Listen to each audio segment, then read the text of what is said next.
DZRJ 810 AM, the voice of the Philippines, proudly brings you Equal Justice.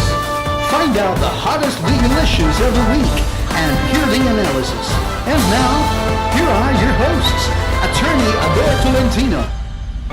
We're making account of what transpires. Attorney Paul Sangalan.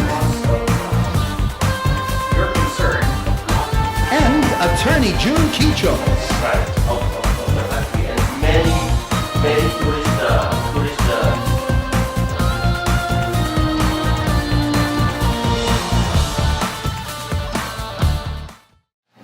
All right, we're back, ladies and gentlemen, and in the studio we have our guest this afternoon, as promised, and we will have a no-holds-barred talk with him.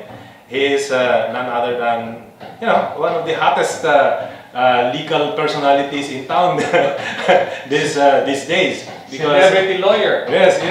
I'm talking about Attorney R.G. Guevara. Yes, Good afternoon, R.G. Good afternoon, comrades, Adore and Apple. Actually, to all the listeners, we're batchmates in UP College. So we go a long way back. And I do not like being referred to as the hottest lawyer. Probably we go on public record that I'm not the hottest lawyer, I am the sexiest lawyer. The ambassador of good looks. The ambassador of good looks. Unofficial. Because my papers are pending confirmation before the Commission on Appointments. Yes. And I'm pretty sure that they will not bypass you. I will never be bypassed. Yes. They can bypass Secretary De Lima, but not this appointment. Yeah, I think until now, De Lima is not yet confirmed. Yes, in fact, we've heard from we've heard resistance from Mayor, no? Who's also involved in this rice smuggling issues. It's a name always mentioned. Yes. Mayor Digong Duterte. Yes. Was vowed to exterminate all rice smugglers. I hope he can If if he becomes president. If he becomes, no, I think And what's happening in Davao, no. Even if he's just a mayor there, but there's a lot of extermination going on there. Oh my God. So And that actually caught the ire of the CHR chairman, Eta Rosare. Yes, well, rightly so. I understand where our honorable CHR chairman is coming from, but then again, because of the frustration of our people regarding the rampant rice smuggling, I think the pitch of Mayor Duterte is finding resonance among has struck a sensitive chord or a familiar chord among our people. Yes. Well, whether he will really do it or not, I think that should serve as a warning also to all Rice smugglers. rice smugglers and similarly minded individuals. Yeah, especially those in government. Oh yeah. Speaking of rice smuggling, before we go to your pet peeve this day's RG, let's talk about Davidson Bangayan, aka David Tan, as the DOJ would want it to be. Okay. Apparently, when this Davidson Bangayan issue just started right after I filed a plunder case against my pet peeve, whose name I cannot mention as of now. Maybe later. Yes, the first plunder case. Yes, the first plunder case Which was like 2 weeks ago, right? Last month, involving okay. the overpricing of a government-to-government rice importation. Now, instead of hearing a response from the concerned sector and even from the palace, and perhaps to cover up the ensuing criticism of regarding or the controversy that may be generated by this allegation of corruption, this David Tan issue and rice smuggling suddenly surfaced. And to which I responded by saying, oh, this is that this David Tan is in fact, or the issue of rice smuggling being presided over by the king of the Goliath of smuggling. this issue is just is used to divert public attention. Or to cover it up. To cover up the official wrongdoings Yes, yeah. of those in the agriculture. Let's put it straight here. Yeah. Rice importation is only done through government, right? Rice importation, anything that has to do with rice importation, sale, is regulated by the National Food Authority. Yes, the NFA. And under the present regime and under the present policy of the NFA, they can only enter into a government-to-government transaction, particularly for last year. Yes. Because we are allowed under the World Trade Organization, our membership therein, to access a minimum access volume of 350,000 metric tons. Mm-hmm. So, through a government-to-government transaction. So, of course, only the NFA can enter into this deal, no? Right. But that is not exactly what's happening. What is happening? Because there are private companies or private importers that are still operating, but supposedly under one of the many programs of the government. NFA. Yes, yes. Yeah, they enter into the so-called the issue on cooperatives where import quotas or our minimum access volume, no, some of the farmers cooperatives, most of which are actually bogus and being financed by big rice traders. They're allowed. Okay, you purchase. You're a farmers cooperative. We give you 2,000 metric tons of allocation, and this 2,000 metric ton allocation would probably be worth 7 to 10 million pesos. Yes. But rice importation in the Philippines, just to address our rice consumption needs, would require like 200,000 metric ton importation would cost around 4.1 billion pesos. Billion. And under a government-to-government regime, it should be undertaken by the National Food Authority. Yes. So that means that public funds are actually supposed to be, if the NFA is just following its own rules, it should be the one undertaking the financial obligation in importing and paying for the rice importation.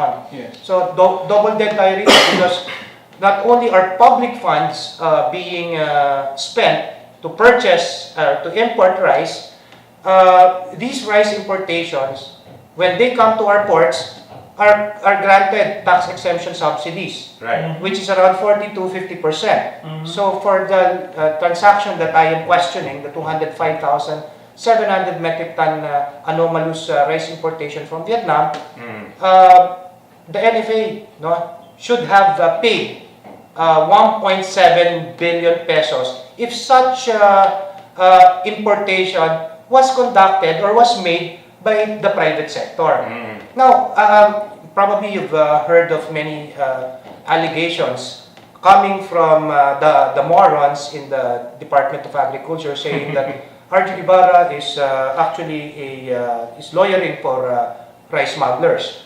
Well, all I can say is that for me, I'm actually close to the position of Mayor Duterte.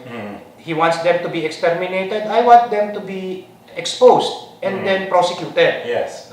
Short of actually sending them to Auschwitz, no? But then again, the important issue that is being lost is that despite these allegations of and blame shifting being done by the Department of Agriculture, because the Department of Agriculture and NFA has the habit of blaming other people for its own shortcomings, if not for its own criminality. No, what they do is actually we have a 2011 to 2016 roadmap to food self-sufficiency, food staple self-sufficiency. In that policy, which was crafted by no less by the Department of Agriculture with our economic managers at the start of the term of Pinoy. They wrestled in the drafting of that policy, that roadmap for 4 months. Yes. It appears that the present dispensation in the NFA and also the Secretary of Agriculture are in fact violating their own roadmap. Because in that particular roadmap, with respect to rice importation, there are three important provisions there. Which are? Number one, they say that qualitative restrictions should be allowed to expire in June 30, 2012. That's number one. 2 years ago. 2 years ago, which they did not. Number two, that the mandate of the NFA is to ensure buffer stocking for 30 days and lend price support to farmers.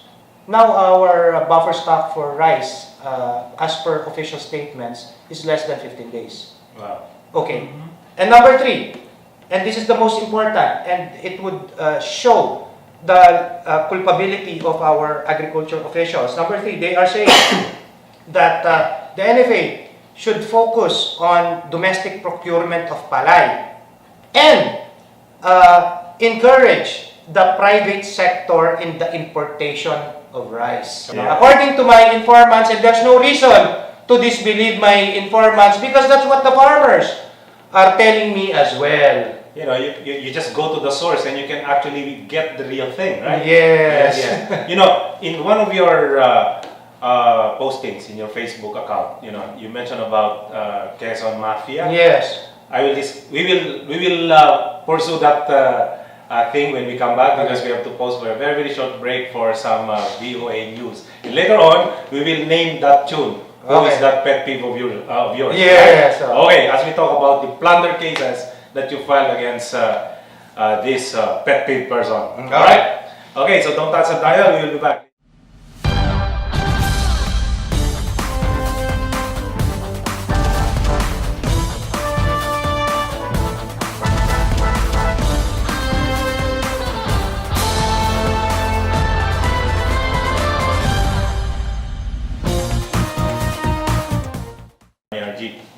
What's this Quezon Mafia that you are talking about? Okay, this Quezon Mafia is a broad reference to actually symbolize the public sector monopolization of rice importation and the rice trade.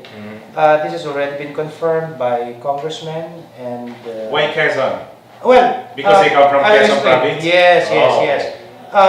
This Quezon Mafia is actually has a stranglehold.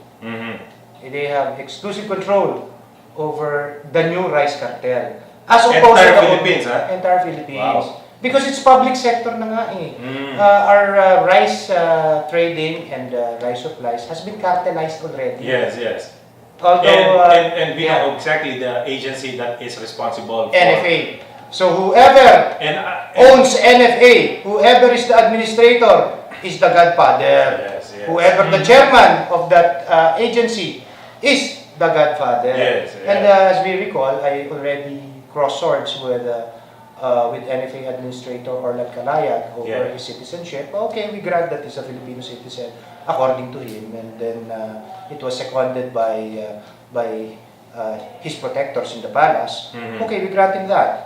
But we should also remember that Administrator Orlan Calayag, unlike the previous administrator, Lito Manayo, who doesn't follow orders from Secretary Alcala,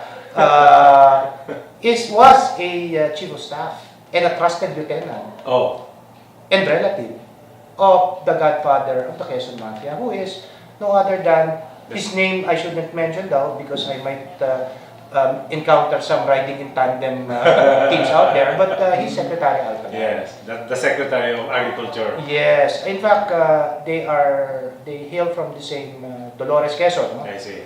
And they are related by blood. Oh, okay. Somehow. Yes. So, as I was saying, this Quezon Mafia also involves more Is than a the dozen. CEO or president of NABCOR also part of that mafia? Baniged, I cannot, I do not know where Baniged hails from. But obviously, even if he's not from Quezon, He may be an adopted son of Quezon. no, he's actually a business partner Okay. in the plunder. 11.4 billion in the time of Daang Matuwi. Yes. So the first plunder case that you filed against the secretary et al. Is in relation to the overpricing of the rice imported from government-to-government transaction. from Vietnam. From Vietnam, yes. Now, yesterday. Yesterday. Okay, it had some of the headlines except for PDI. Yes, except for PDI. I wonder why. I wish we have more time. Actually, 1 hour with you is very, very short. Yes. Okay, but I believe you've given our listener a good insight of how you came about all this expose on the rice importation scam, the smuggling schemes, and how our public money is being misused and it's being cornered by people who are supposed to be the one shepherding us towards this daang matuwid, and really do us a favor by rendering good public service. I think this deserves a part 2, Attorney Antonio, because we haven't discussed yet. Well, next time I hope there is like a public clamor, and then We maybe will do a canned one. maybe provide a signature campaign. I want 2 million. 2 million, and probably I'll run in 2016. I'll do a better job than that. We might just do that, RG. Okay, using your show as my political beat. Yes, why not? Yeah. Anyway, thank you very much, RG, for joining us and for sharing your time and your take on this very, very significant discovery and expose that you made. I know that this is not easy for you. I mean, lawyers like us, we just want the truth to come out and justice be served. But just like your good friends are advising you, Beware. Beware. Okay. Beware of But, riding in tandem. Yes. And we already discussed that actually before here, even before ERAP is toying with the idea of banning it. Yeah. We actually discussed it here. What if there is such a legislation, because of the Proliferation of yes, the riding state in of tandem these cars. killings because of riding in tandems, especially after the wife of The shooting of the mayor. the mayor, the mayor and the wife of Attorney. Raymond. Yes. Yeah. Oh, It was also like that. So anyway, again, thank you very much. I hope that we will be able to invite you again anytime soon. And we want to monitor the progress of this plunder cases that you have filed against Secretary Alcala and his cohorts, okay, if we may call it that way. And I hope that the government will treat this as a part of the campaign of the government in cooperation with the public to ensure that corruption is abated this time in the Philippines. So, thank you, Marek. Maraming salamat din, Thank you. comrades Apollo and Ador, and I hope you can hop into my scooter later, so we won't be suspected of riding in tandem. Riding in triplet. In triplet. Anyway, so ladies and gentlemen, thank you for joining us, and again next Saturday, tune again to Equal Justice. This has been Attorney Ador Tolentino And Attorney Paul Zangalang. And this is Equal Justice.